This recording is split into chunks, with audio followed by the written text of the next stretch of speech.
Welcome to Module 6. We will talk about another important concept of descriptive analytics, which is the probability. Uncertainty is a natural part of decision making. Managers, analysts, and leaders often face choices where the outcomes are unknown. For example, a CEO must plan budgets and production based on forecasted demand, not guaranteed numbers. A financial analyst builds portfolios without knowing future returns. So in these situations, decision makers understand the possible outcomes but cannot predict the exact result. So probability provides a solution. It measures the likelihood of event and uses probability distribution to show the range of outcomes. So by applying probabilities, uncertainty can be transformed into a structured framework that supports rational and informed decisions.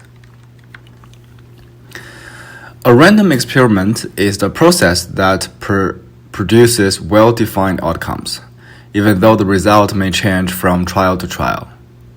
To describe all possible results, we defined the sample space, which is the complete set of outcomes for an experiment. For example, tossing a coin is a random experiment with sample space of head and tail. Rolling a die is another, with the sample space of 1 to 6. By identifying the sample space, we created a foundation for assigning probabilities and analyzing uncertainty in a structured way. In probability theory, an event is a collection of outcomes from a random experiment. Formally, it is a subset of the sample space. Events can take different forms. A simple event contains only one outcome, such as rolling a 4 on a die. A compound event indicates multiple outcomes, like rolling an even number, like 2, 4, 6. A certain event is guaranteed to happen and include the entire sample space. So by classifying events this way, we can clearly describe possibilities and assign probabilities in a systematic manner. Let's look at an example from California Power and Light. The company is expanding one of its power plants, but the completion time is uncertain. Based on past projects, the possible durations are 8, 9, 10, 11, or 12 months. This gives us a sample space, which is S equals to 8 to 12. Each value represents a possible outcome for the project's duration. Historical data also show how often each time occurs in a similar project. By summarizing this information in a table, we can create a probability distribution to analyze the likelihood of different completion times. Suppose we are interested in the event that the project finished in 10 months or less. The possible outcomes are 8, 9, and 10 months. We call this event C and write it as C equals to 8, 9, 10. Event C occurs if any one of these outcomes happens. This shows how we represent events as subset of the sample space. We can define other events as well. For example, event L equals to A9 represents the project being completed in less than 10 months. Event M equals to 11 and 12 represents the project being completed in more than 10 months. These examples show how events can capture different conditions by grouping outcomes from the sample space. Probability is a measure of how likely an event is to occur. It is calculated using a formula as P(E) equals to number of favorable outcomes divided by total number of possible outcomes. Using this definition and given the probabilities of outcomes shown in the table above, we can now calculate the probability of the event C, including 8, 9, 10 months, and the probability of the event C, which is PC, is given by P8 plus P9 and P10. which is 0.7. Similarly, because the event that the project is complete in less than 10 months is given by L equals to A9, so the probability of this event is given by PL equals to P8 plus P9, which is 0.4. And finally, for the event that project is complete in more than 10 months, which is M equals to 11 and 12, we have PM equals to 0.3. Using this probability result, we can now tell CPL management that there is a 70% probability the project will complete in 10 months or less, 40% probability that it will be complete in less than 10 months, and 30% probability that it will be complete in more than 10 months. The complement of an event includes all the outcomes in the sample space that are not part of the event. So if an event is called A, its complement is written as AC. In any probability setting, either A happens or AC happens. Together, they cover the entire sample space. This gives us a useful rule, which is PA is equals to 1 minus PC. Often, it's easier to calculate the probability of the complement than subtract from 1. A Venn diagram makes this clear. The rectangle is the sample space, and the circle is event A, and the shaded area outside of the circle is the complement. As an example, consider the case of sales manager who, after reviewing sales reports, state that 8% of the new customer contacts result in no sale.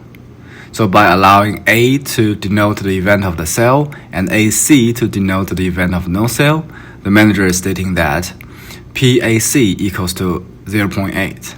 So using the equation above, we see that PA equals to 1 minus PAC, which is 0.2. So we can conclude that a new customer contact has a 20% probability of resulting in a sale. The union of two events A and B includes all outcomes that are in A or B or both. So we rate it as A union B. Using Venn diagram, the union is shown as the combined shade areas of A and B. The intersection of two events, A and B, includes only the outcomes that are in both A and B. We rate it as A intersection B. Using Venn diagram, the intersection is shown as the overlapping regions. So the additional law of the probability help us find the probability that event A or B occurs, including the cases where both happen. So it's written as probability of A union B equals to probability of the A plus probability of the B minus probability of A intersection B. So why subtract the intersection? Because when we add PA and PB, the outcomes in A intersection B are counted twice. Subscribing avoids this double counting. A Venn diagram makes this clear. The overlapped represents the intersection, which must be removed once to get the correct probability. Suppose we want to know the probability that an employee leaving within 2 years does so because of salary or work assignments. So let's S be the event of leaving due to salary, and W is the event of leaving due to work assignments. So from the survey, we have that the probability of the S is 30%, the probability of work assignment is 20%, and then the probability of both reasons is 12%. And using the additional law, we can count that the probability of salary union with working assignment is 38%. So this calculation tells that there is a 38% probability that an employee will leave for salary or work assignment reasons. And there's also a special case called mutually exclusive event, which is event A and B are mutually exclusive if the occurrence of one event precludes the occurrence of another. Thus, a requirement for A and B to be mutually exclusive is that their intersection must contain no sample points. So in this case, the probability of A intersection B is 0, and so that the probability of A union B is PA plus PB. Now let's talk about conditional probability, which is the probability of an event occurring given that another event has already happened. In other words, knowing that one event occurs can change the likelihood of another event. Suppose we are interested in event A and we learn that event B has occurred. So the updated probability of A under this condition is called conditional probability of A given B, written as PA bar B. So the vertical bar means the given. So PA bar B is read as the probability of the A given B. Let's illustrate condition probability with a bank example. Lancaster Savings and Loan, which is a subprime lender, wants to assess the mortgage default risk of its customer. The bank collected data for 300 customers, including the age, material status, income, mortgage amount, payments per year, total amount paid, and whether the customer defaulted. The bank is particularly interested in whether the probability of the default changes depending on a customer's marital status. By analyzing those groups separately, we can calculate conditional probability and better understand the risk factors. So we can let S as the event that a customer is single, M as the event that a customer is married, D is the event that a customer default on his or her mortgage, and DC events that a customer did not default on his or her mortgage. And a cross tabulation displays the joint distribution of two categorical variables, such as the mortgage status and marital status. So from this table, we can answer a question like, what is the probability of different marital status, or the probability of defaulting on a mortgage or not? So for example, in a sample of 300 customers, PD is equals to 0.4, and PDC is 0.6, and PM is around 0.477, and the PS is 0.523. These probabilities found in the margins of the table are called marginal probabilities. Marginal probabilities summarize the likelihood of individual events without considering their relationship to the other variables. Joint probabilities is when values give the probability of the intersection of two events. For example, what proportion of all customers is both married and default on their loans? Because each of these values gives the probability of the intersection of two events, these probabilities are called joint probability. We can write the probability that a random selected customer is married and that the customer default on their mortgage is PM intersection D. This probability is calculated as P intersection D equals to 79 divided by 300, which is 0.2633. And similarly, PM intersection DC is 0.2133, which is the probability that a random selected customer is married and that the customer does not default on their mortgage. And PS intersection D is 0.1367, which is the probability that a random selected customer is single and that the customer defaults on their mortgage. And PS intersection DC is 0.3867, which is the probability that a random selected customer is single and that the customer does not default on their mortgage. Thus, here is the relationship between the joint and marginal probabilities. The marginal probabilities are found by summing the joint probability across rows or columns of the table.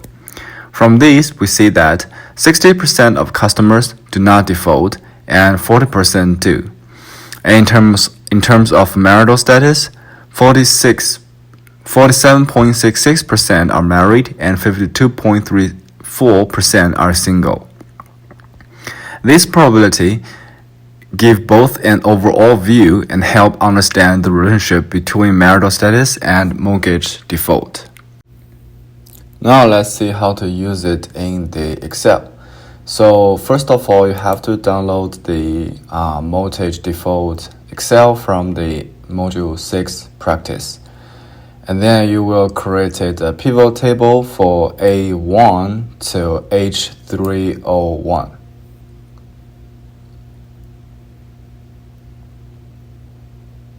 And then in the pivot table field area, drag the marital status field to the row area, drag the default on mortgage field to the columns area, and drag the customer number field to the values area. And click on the sum of the customer number in the values area and select value field settings.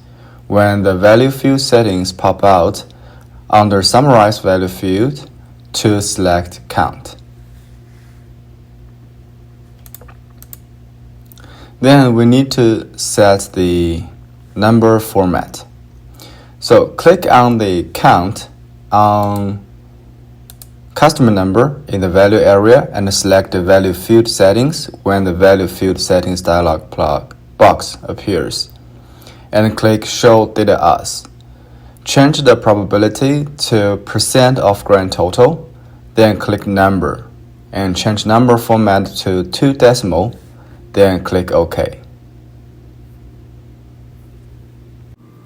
So now we can see that we have the marginal probabilities and the joint probabilities. And if you want to show the probability of the joint, for example, if you want to show the probability of the single and default on mortgage, which is the PS intersection D, you can find the cell you want to represent this probability and just need to type equal and click cell 6. And here you can see for the D6, for the D9, I use a formula called formula text. So this is the one, it doesn't have any functionality for our probability. It is just a function to show the formula for a specific cell we're looking for. Like here, I'm using the formula text bracket C9 is because I want to show the formula in D9. I want to show the formula of C9 in D9. So I will use a lot of this to show you what is the formula looks like for a specific cell. Is that in this example, I won't have a functionality formula in the C9, but since I have the result automatically in C9, so I don't know what exactly the function or the formula I used in C9. So in this case, I can use the formula test to show what is the formula looks like in C9. So here, since we click C6 in a C9, so it's supposed to show the equals to C6, right? But it didn't show C6 as we expect because the value of the C6 is not the original value. It is the status result calculated by Excel function. So the content explains what does the value of the C6 means, which is the probability of the person who is single and default on mortgage. So you can tell that the function here says the get pivot data. So it shows the probability of the marital status, which is single, and the default on mortgage, which is yes. And so here, the probability of S intersection D is 0.14, which is the value in C6. We can also do it in the Tableau. So in the Tableau, create a new data source using the mortgage default table. If you forgot how to do it, check the module 5 practice.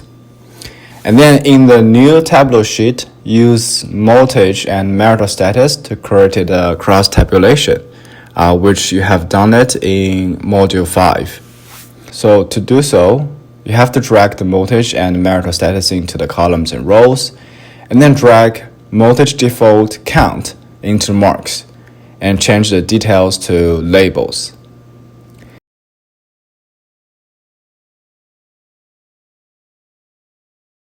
And then under Analytics, drag the tables to cross tabulation to generate a total calculation of both columns and rows. And then you have to change the counting to probability by right-click CNT mortgage default, which is the count of the mortgage default. Click Edit Table Calculation. Choose percent of the total as the calculation type, and then choose Table as the compute using.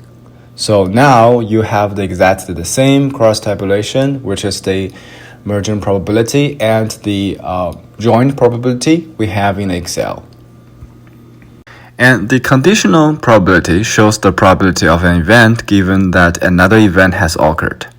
Here, we want to know the PD given M, which is the probability that a customer defaults given that they are married. To calculate this, we focus on the 143 married customers. Among them, 79 defaulted. So the conditional probability is PD given M is 79 divided by 143, which is 55.2%. This tells us among married customers, just over half default on their mortgage. More general, the formula for conditional probability can be written as this, which is the P A given B equals to P intersection A and B divided by PB. And the same thing when we calculated the probability of the B given A, we can use the intersection probability of A and B divided by probability of A. Applying this relationship to the current example, we see that PD given M can also be obtained by dividing the joint probability P intersection M by the marginal probability PM, which is the 55.24%. To get the conditional probability in Excel, we just need to right-click on any numeric value in the body of the pivot table and select Show Value As, and choosing percentage of row total to give us the conditional probability given by the marital status. So here you can see that the grand total for marriage and then the single are both 100%, to show that whatever percentage showing in the joint probability, they are the probability given by either married or the single. So in this case, the C6 is not P intersection PS intersection D anymore. It should be PD given by S, because in this case, the single is 100%, so that the single is the condition, and default mortgage is the probability. So here is probability of the D default mortgage given by the single. And then if we want to do the same thing for default mortgage, we just need to change the percentage from row total to percentage of column total. So in that case, we will have 100% on both no and yes for default on the voltage, and then every joint probability are the probability given by either not default or default. And then in this case, the C6 is not P D given by S, it should be PS given by D, is because the default mortgage is 100%, and then we just find someone who's a single given by the people who are default on the mortgage.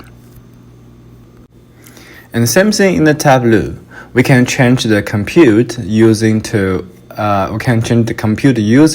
from table to table across. So in this case, you can see that the grand total of the married or the single are both 100%. In this case, the condition is married or single. And then if we want to see that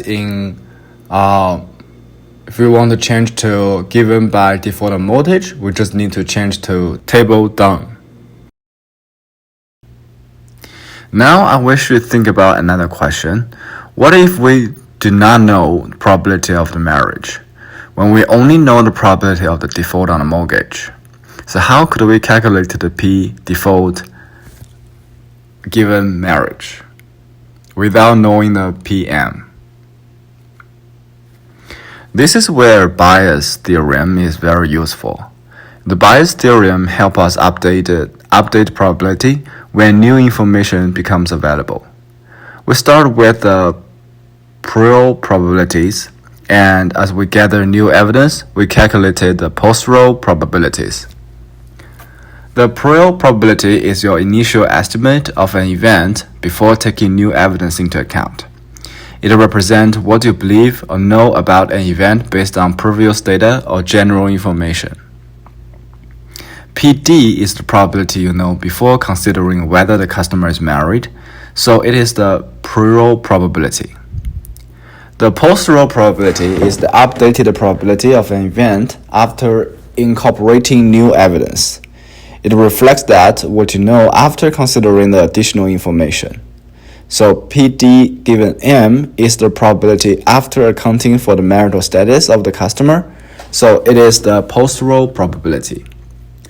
Using Bayes' theorem, we can express PD given M in terms of other known probabilities like the overall probability of default PD and related conditional probabilities.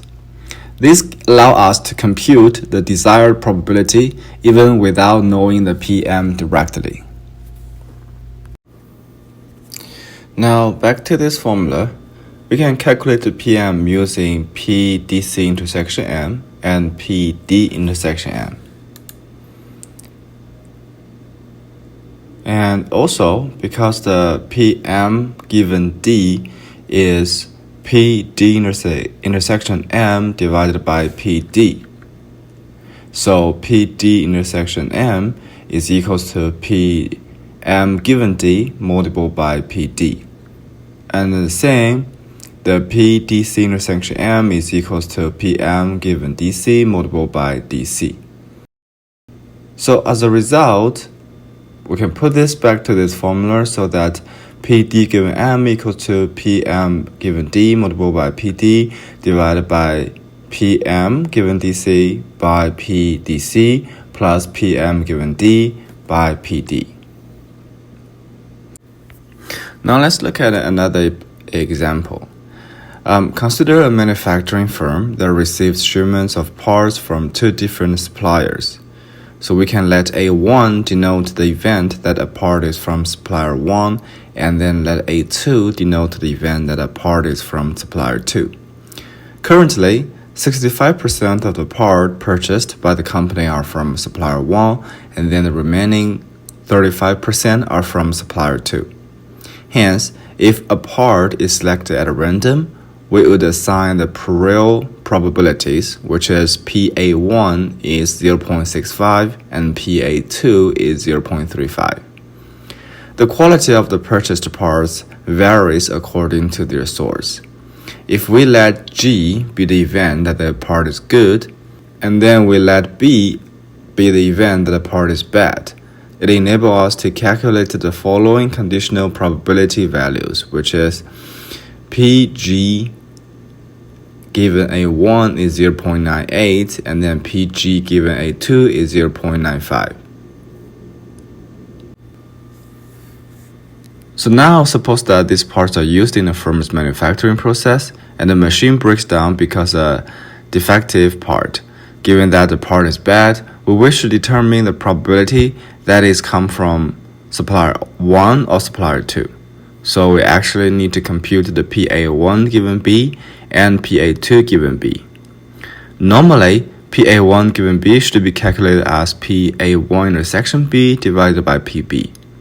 However, since we have no idea about PB, in which this formula is in total, so we can use Bayes' theory to calculate it, which is the formula shown here.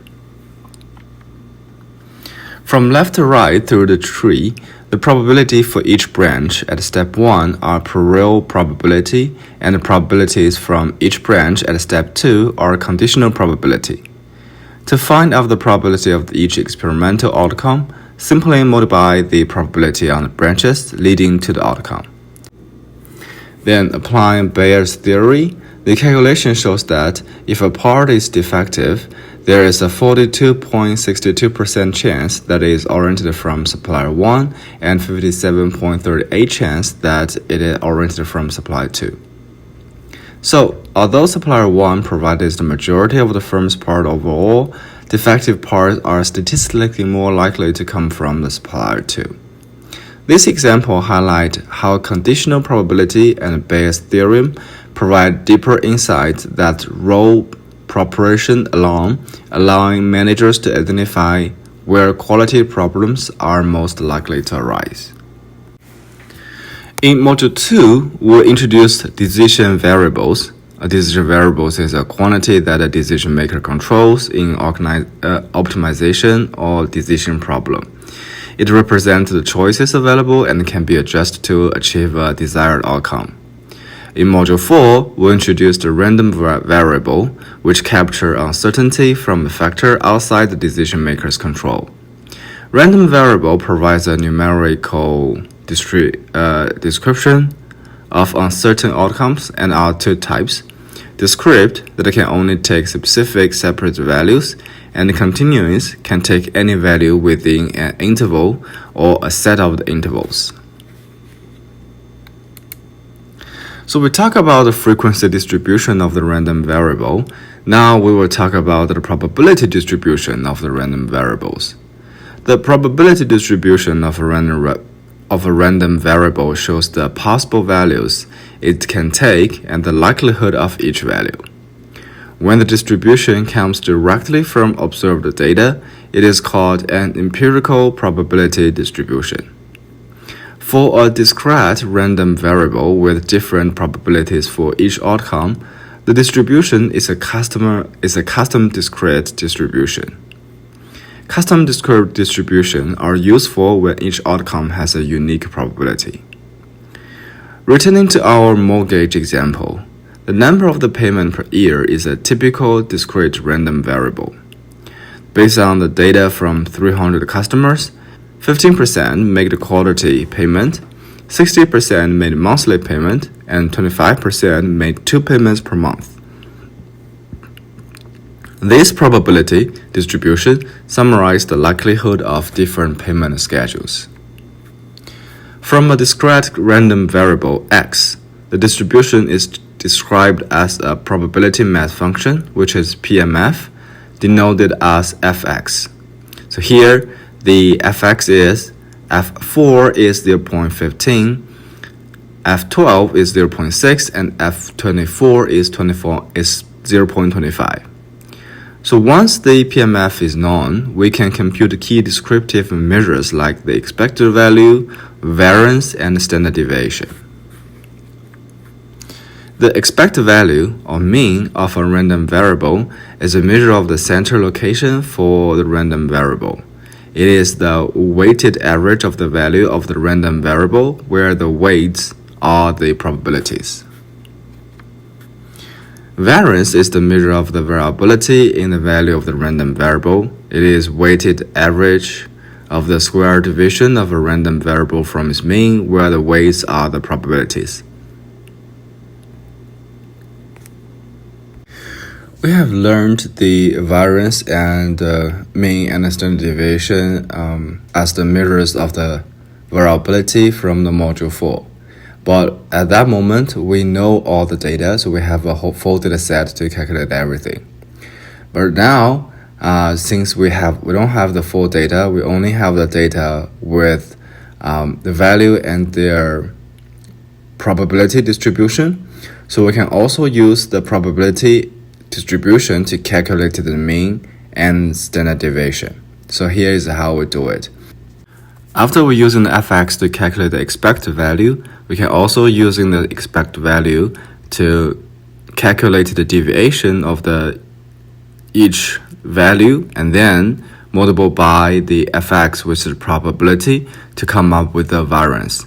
And then we're using the square root of the variance to calculate the standard deviation. So this is how we use the probability distribution to calculate the expected value, variance, and standard deviation. So in conclusion, the expected value represents a long-run average number of the payments per year if this distribution continues over many customers or years. It does not mean that any single customer makes exactly 13.8 payments. Rather, it indicated that across many customers or many years, the average payment frequency would converge to this value. And then the variance measures how much individual payment plans fluctuate around the mean. And the large variance shows considerable diversity in the payment patterns. And the standard deviation expresses this variation in the same unit as the mean, making it easier to interpret. So using the standard deviation, we can expect most payment plans to fall roughly between 7.22 and 20.38 payments per year. This interval highlights the spread of the payment behaviors, showing that while the average is 13.8, the actual practice varies substantially among the customers. So this is how we can use the probability distribution to helping us to predict what's going to happen in the future. Now, there is an important difference between discrete and continuous random variables. From a discrete random variable, probability comes directly from a probability mass function, which gives the likelihood of each specific values. For a continuous random variable, we use the probability density function, which is also called fx. But unlike discrete variables, the density function does not give the probability of a single value, but a range of possible values. For a continuous random variable, probabilities are founded by calculating the area under the curve over an interval. In other words, for continuous variables, we focus on the probability that the variables fall within a range, not at one exact value. One of the most important continuous probability distribution is the normal distribution. It is widely used to describe real-world variables such as height, weight, test scores, rainfall, or scientific measurements. In business and economic, it models uncertain factors like product demand, investment returns, manufacturing times, and service durations. The normal distribution is defined by two parameters, the mean, which determines the center or location, and the standard deviation, which determines the spread or shape. When graphed, it forms a bell-shaped curve with the highest point at the mean, which is also the median and mode. A key probability of normal distribution is its symmetry. The curve is perfectly mirrored on both sides of the mean, so the left and right halves are identical. The tails of the curve extended infinitely in both directions, approaching but never touching the horizontal axis. Because of this symmetry, the distribution has no skewness. Its skewness is exactly zero. These features make the normal distribution one of the most elegant and widely used distribution in statistics. Probability for a normal random variable are obtained by calculating the area under the curve, and the total area under the normal curve is equals to 1. Due to the symmetry, exactly half of this area lies to the left of the mean and half lies to the right. The mean of normal distribution can take on any numeric value, negative, 0, or positive. For example, the three normal distributions with the same standard deviation may differ only in their means, such as the mean equals to -10, mean equals to 0, and then mean equals to 20. In this case, the curves have identical shapes but are centered at different locations along the horizontal axis. The standard deviation determines the spread and flatness of distribution. A larger standard deviation produces a curve that is wider and flatter, indicating greater variability and hence more uncertainty in the area. For instance, two normal distributions with the same mean but different standard deviation, such as 5 and 10, illustrate how increasing variability stretches the curve. The distribution follows what is often called the empirical rule. Approximately 68.3% of the values lie within one standard deviation of the mean. 95.4% lie within two standard deviations, and 99.7% lie within three standard deviations. So let's look at an example. Suppose Grill Aircraft Engines sells aircraft engines to commercial airlines. Grill is offering a new performance-based sales contract in which Grill will guarantee that its engines will provide a certain amount of the lifetime flight hours, subject to the airline's purchases a preventive maintenance service plan that is also provided by the Grill. Grill believes that this performance-based contract will lead to additional sales as well as additional income from providing the associated preventive maintenance and servicing. From extensive flight testing and computer simulations, Grill's engineering group has estimated that if their engine received proper parts replacement and preventively maintenance, the mean lifetime flight hours achieved is normally distributed with a mean 36,500 hours and a standard deviation with 5,000 hours. Grill would like to know the percentage of its aircraft engines will be expected to last more than 40,000 hours. In other words, what is the probability that the aircraft lifetime flight hours X will exceed 40,000? This question can be answered by finding the area of the darkly shaped region in this figure. The Excel function norm.dist can be used to compute the area under the curve for normal probability distribution. This function has four input values. The first is the value of the interest corresponding to the probability you want to calculate. The second is the mean of the normal distribution. The third is the standard deviation. And the fourth is true or false. We'll enter true for the fourth input if we want the cumulative distribution function, and false if we want the probability density function. In cell B5, we use the formula norm.dist 40,000, B1, B2, and true. B1 contains the mean of the normal distribution, and B2 contains the standard deviation. Because we want to know the area under the curve, we want the cumulative distribution function, so we use true as the fourth input value in the formula. The formula provides the value of 0.7580 in cell B5, but note that this corresponds to the probability of the X less than or equal to 40,000. In other words, this gives us the area under the curve to the left of the X equals to 40,000. And we are interested in the area under the curve to the right.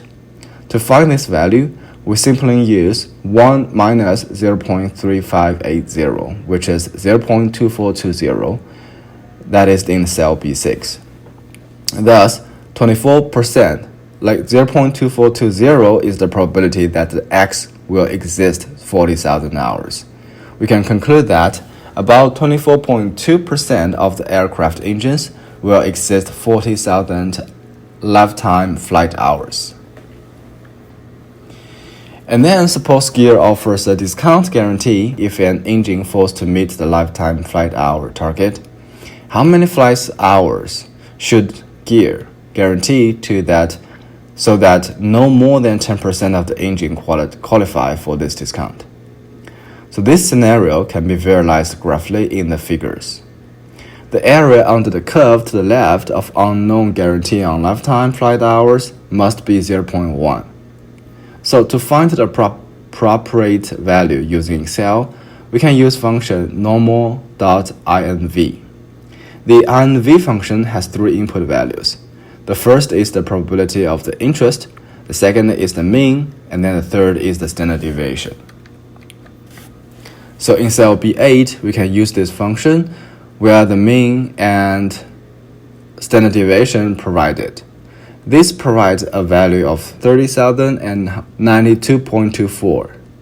Thus, a guarantee of 30,092 hours will meet the requirement of approximately 10% of aircraft engines will be eligible for the guarantee. This information could be used by Gear's analytics team to suggest a lifetime flight hours guarantee of around 3,000 hours. Perhaps Gear is also interested in knowing the probability that an engine will have a lifetime of flight hours greater than 3,000 hours but less than 40,000 hours. How do we calculate this probability? So first, we can restate the question as follows. So what is the probability of 3,000 hours less or equals to x and then less or equals to 40,000? So this figure shows the area under the curve needed to answer this question. The area that corresponds to the probability can be found by subscribing the area corresponding to the probability of the x less or equals to 3,000 from the area corresponding to the probability of x less or equals to 40,000. So we've already calculated the probability of the x less or equals to 40,000 in B5. And then we can calculate the probability of the less or equals to 30,000 in B10.